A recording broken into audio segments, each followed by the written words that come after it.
paid good money to see this movie. When they go out to a theater, they want cold sodas, hot popcorn, and no monsters in the projection booth. Everyone pretend podcasting isn't boring. Turn it off. Turn it off.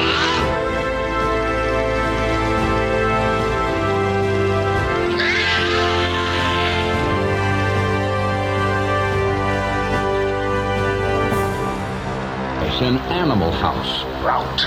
Finished at Faber expelled. It's a film about how one term in a certain college fraternity can change a clean, upstanding kid. I can't believe I threw up in front of Dean Warmer. Into a shambling degenerate. Fat, drunk, and stupid is no way to go through life, son. National Lampoon's Animal House. Certificate AA. In the West End and all over London now.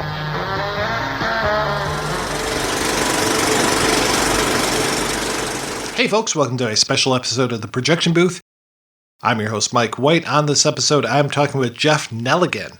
He has written a very serious, completely unserious book about Animal House, arguing that it is not just a dumb comedy, it's a rebellion story that provides a good glimpse at how we think about heroes, institutions, and authority. The name of the book is When the Germans Bombed Pearl Harbor, Animal House in Western Intellectual Thought.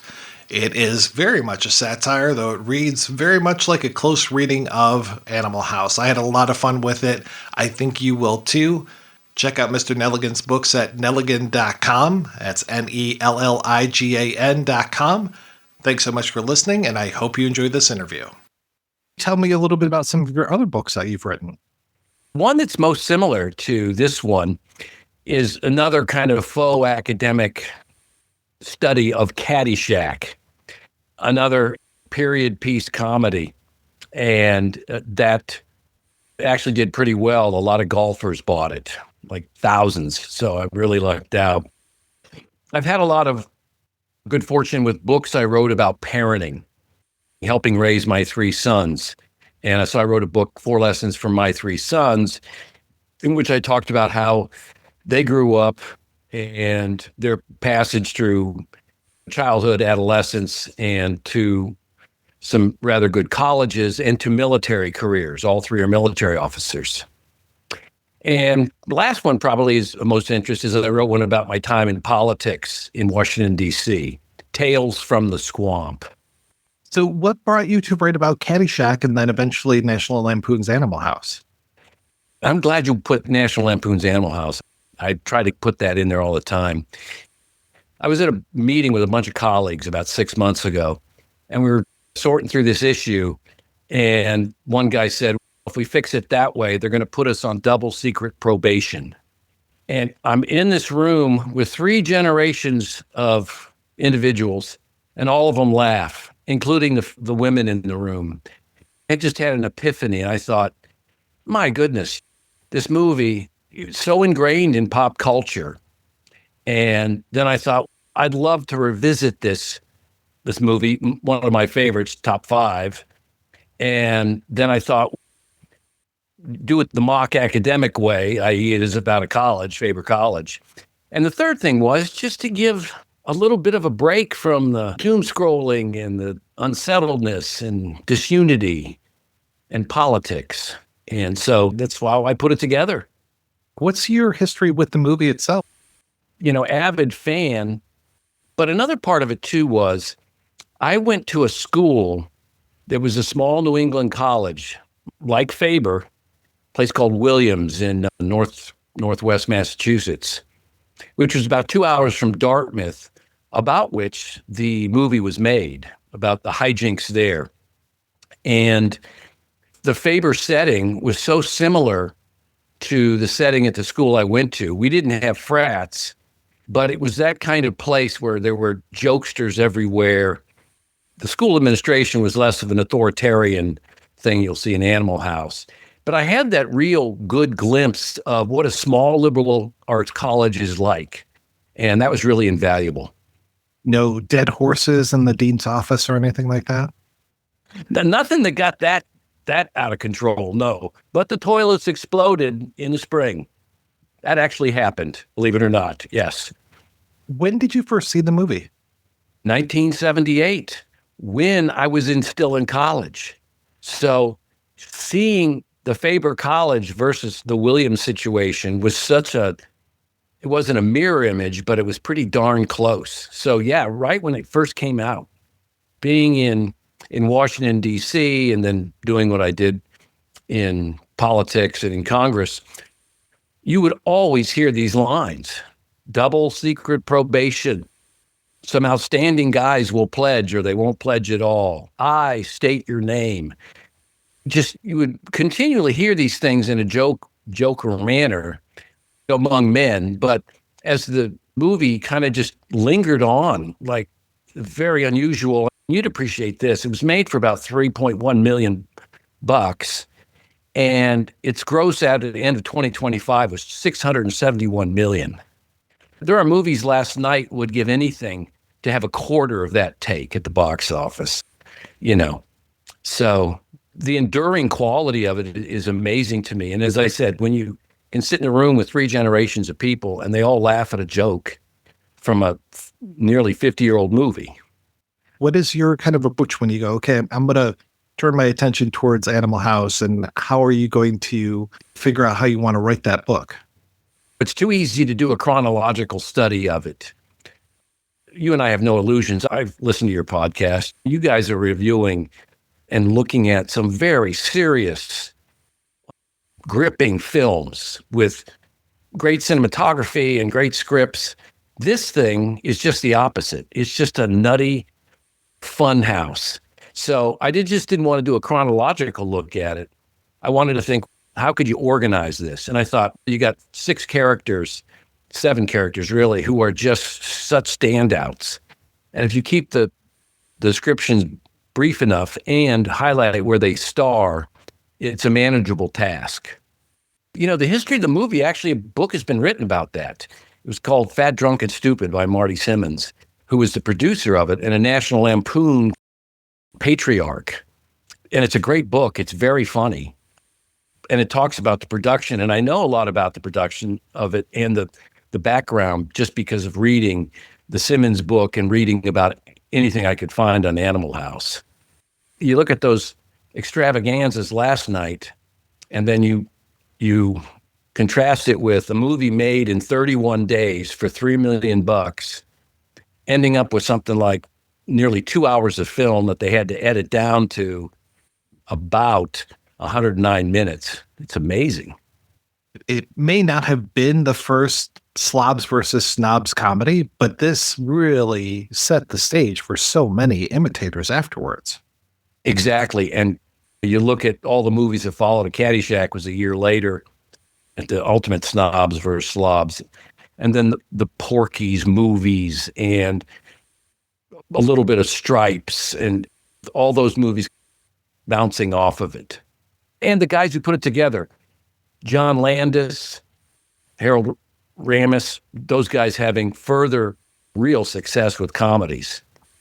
And I think similar to Caddyshack, the whole idea of a lot of this being based on the true history of some of these writers and producers. Yes. The fellow who wrote the book, Chris Miller, actually wrote a book about the real Animal House at Dartmouth. And I've been to Dartmouth a number of times. My kid went to Williams too, and so we would go up there for games. He played lacrosse. I played football. But yeah, Miller went there, and actually so much of it is taken from his time at Dartmouth. And of course, I know Ramis had some stories from Washington University where he went. They could combine the two. Caddyshack, Bill Murray knew a ton about golf.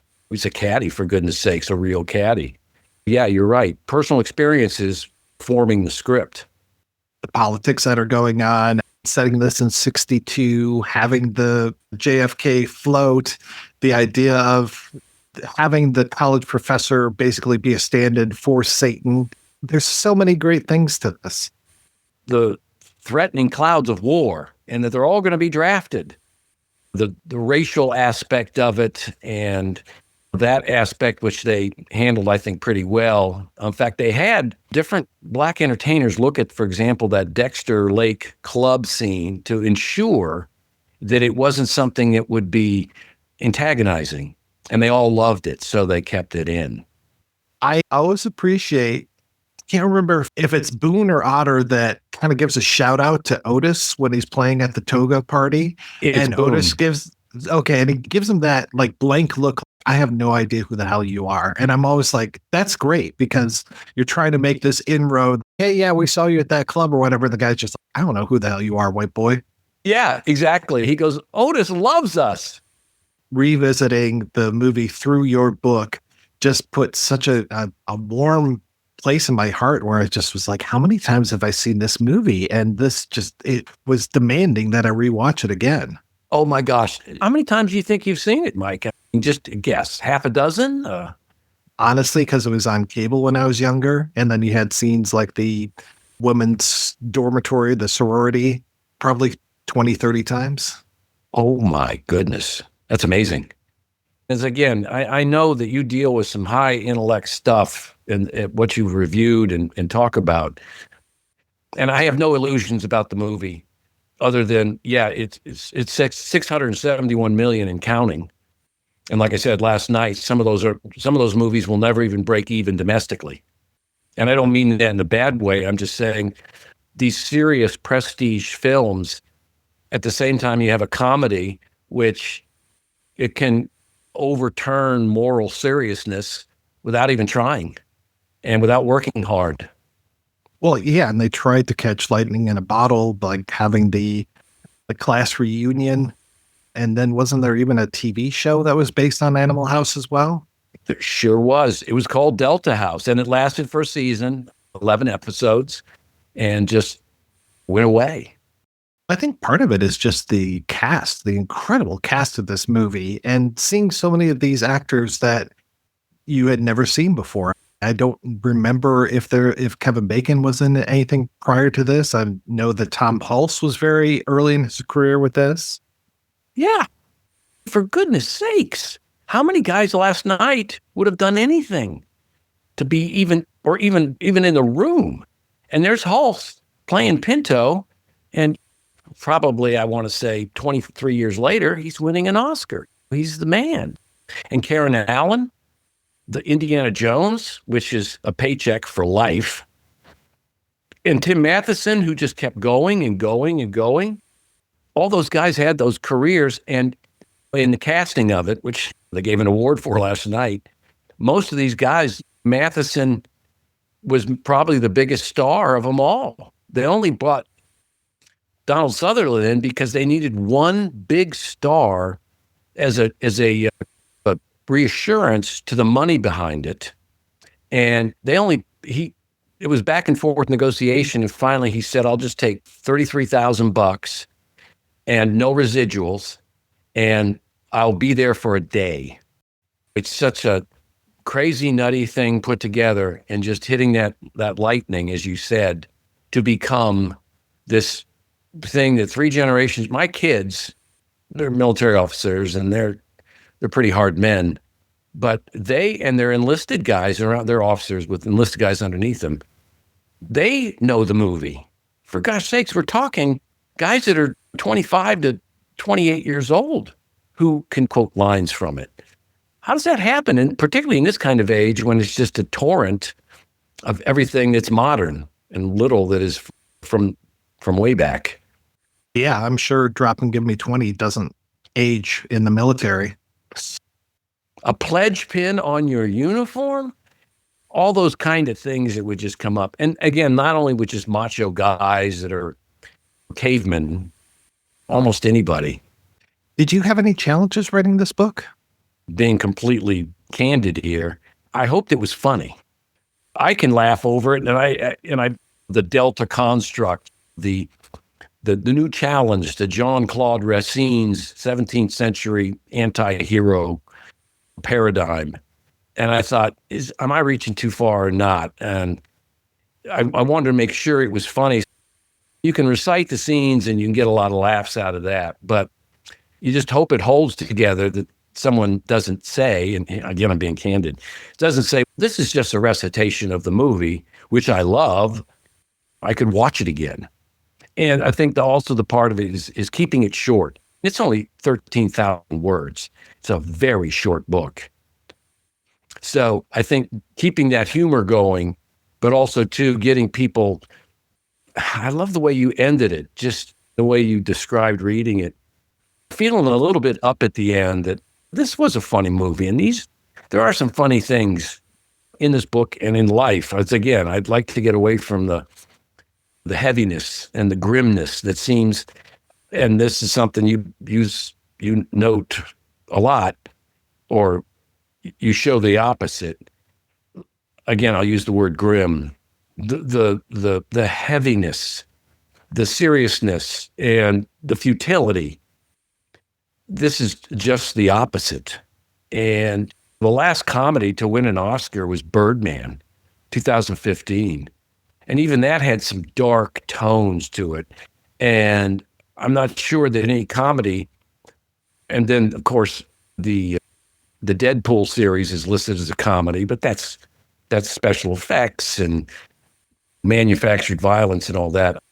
The really, and you probably have seen them all, I would imagine, Caddyshack, the Vacation series, Stripes, Blazing Saddles, Mel Brooks's movie, things that they don't pass serious muster. Again, I have no illusions about the artistry of these things, but for gosh sakes, it's something that sticks with you in a kind of a positive, upbeat way that, last night was just a walk through a graveyard.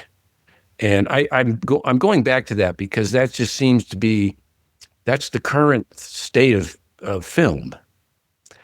Maybe you disagree with that, or maybe there's a better take on it. But from my simplistic viewpoint, it's really tough. And yeah, we're still talking about all of these things. There's still, a lot of these are viable properties. They just had the remake sequel-ish thing for Vacation, and you see them trying to resurrect these things.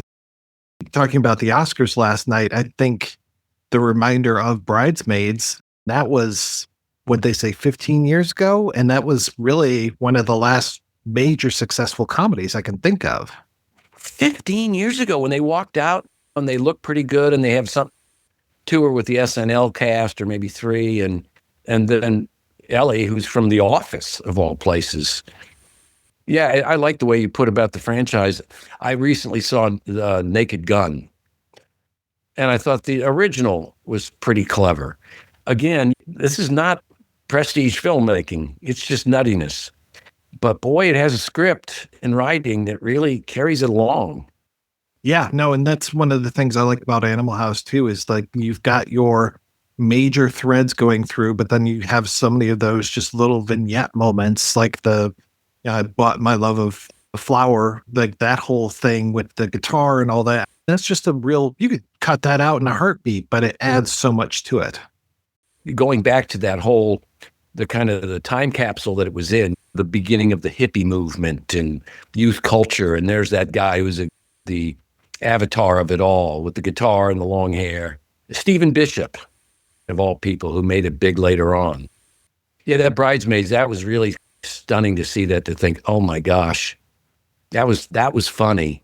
And that was about the only funny thing about the whole production, other than the beginning with Colin as Madigan, which was very clever. Oh my gosh. That was good. I like that. I like the end where he was parodying Sean Penn in One Battle After Another. But yeah, those other moments like Chris Evans and Robert Downey Jr., what the hell was that thing? Oh my gosh. And Robert Downey Jr., you talk about a really talented guy. I've seen him in the Sherlock films. Oh my goodness. Just phenomenal. But yeah, wow. And again, I'm not even a big movie guy, but I always watch that because it just gives me a sense of where the culture is. And man, that's rough. It's always difficult to talk about comedies. So I applaud you for being able to give serious study to comedies, because I'm always too tempted to get in there and be like, oh, let's talk about all the funny lines, rather than trying to dig a little deeper, which is what I feel that you did with your book.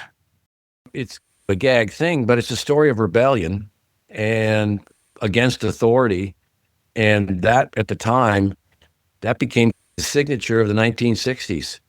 and these guys hit it in 78. Obviously, they'd seen it all, but it's the bad guys, the omegas versus the less bad guys, delta. There's no good and evil. It can't be drawn that contrast. Evil's pretty evil. We saw some of it last night, but also too, again, I always go back to comedy is so enduring, and that it's for people like yourself, real connoisseurs of the art that understand the deeper meaning and why it's important. So what's next for you? I'd like to do something about the Vacation series, Vegas, European, the original, obviously Christmas Vacation. The Vacation 2 with Ed Helms was just not trying too hard. And I'm willing to give any comedy the benefit of a doubt. But just looking at that in a funny way, again, because it mirrors an American family. I grew up in a family like that. We would take those trips. My dad was always trying to make everything great for his kids and his wife, my mom. I like the fact that they cover real America. They have all the typical jokes, the whole Wally World thing, they're, I guess, in Chicago and they get their car wheels stolen. They hit all the tropes. But that would be a fun thing to look at and to look at the different scenes. European Vacation is another funny one. I've been to Europe. I know that was pretty damn accurate in many ways. And Christmas Vacation, of course, that probably is the signature piece of the series, just because, again, it's got that seasonal feel and people love it. Cousin Eddie is a classic character. Cousin Eddie is another archetype in kind of American culture where you can mention that name anywhere. You can mention that name in an elevator and half the people will know who you're talking about, at least. That's always that's the test. If you say something, how many people within an immediate vicinity of all ages, places, races, whatever, are going to get it? But that's a pipe dream. This thing just actually went up on Kindle today, and it goes up on Amazon tomorrow. So I'm going to be trying to hustle it again, just because it provides some relief. Is this self-published? Yes, no agent would touch it. I can understand why. Come on. I bought the art from Alamy, and then I have an editing firm that does the work, that did my other books. And it's pretty simple to put together, 13,000 words. I could stretch it to 100 pages, so I got a spine on it. And yeah, and trying to keep it short, and then with enough gags in it that no AI, AI can't understand the complexity. So enough gags, but to keep it short and enough. It's too easy to overburden the reader. But that kind of stuff, it's fun. All these books started when my last kid went to college. He went to West Point. He left. I came home literally from driving him up there. I'm sitting in my backyard with a cigar and a bunch of Red Bulls, just going, now what the heck am I going to do? Literally, I have all this time. Obviously, I work during the day, but I wanted to do something, and that's what ensued. If you've done self-published books, they do take the effort. They take the discipline, too. Where's the best place for people to pick this up? Mike, the best place to get the book is at my website, nelliganbooks.com. And I also have an IG account called the Faber College Review, under which I put a lot of my satire writing. But the best place is nelliganbooks.com. Mr. Nelligan, thank you so much for your time today. I really appreciate this. Hey, Mike, thanks for having me. And I just love the fact that you're looking at comedy, and maybe this will give the listeners here something to buoy them up in these times.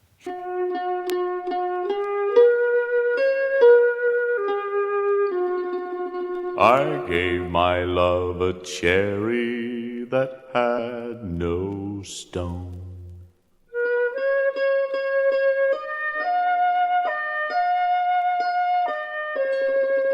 I gave my love a chicken that had no bone.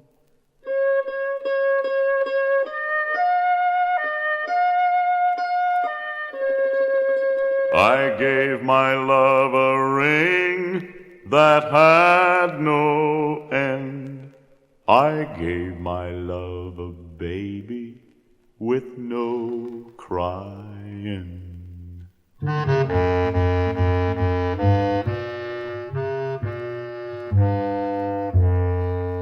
How can there be a cherry without any stone?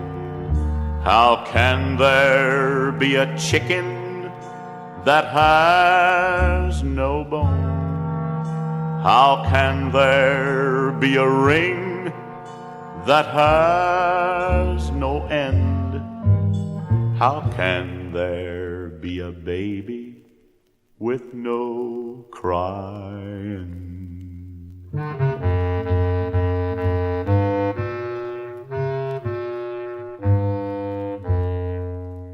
A cherry, when it's blooming, it has no stone. A chicken, when it's pippin', has no bone.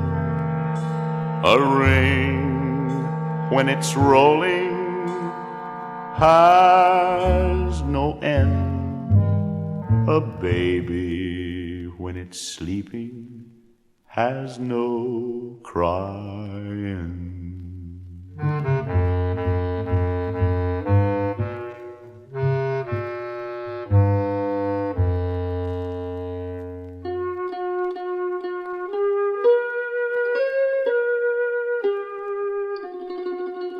I gave my love a cherry that had no stone.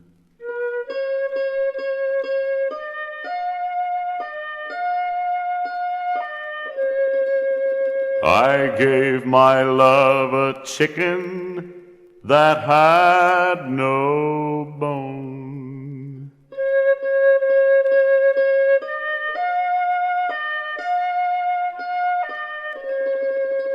I gave my love a ring that had no end. I gave my love a baby with no cry.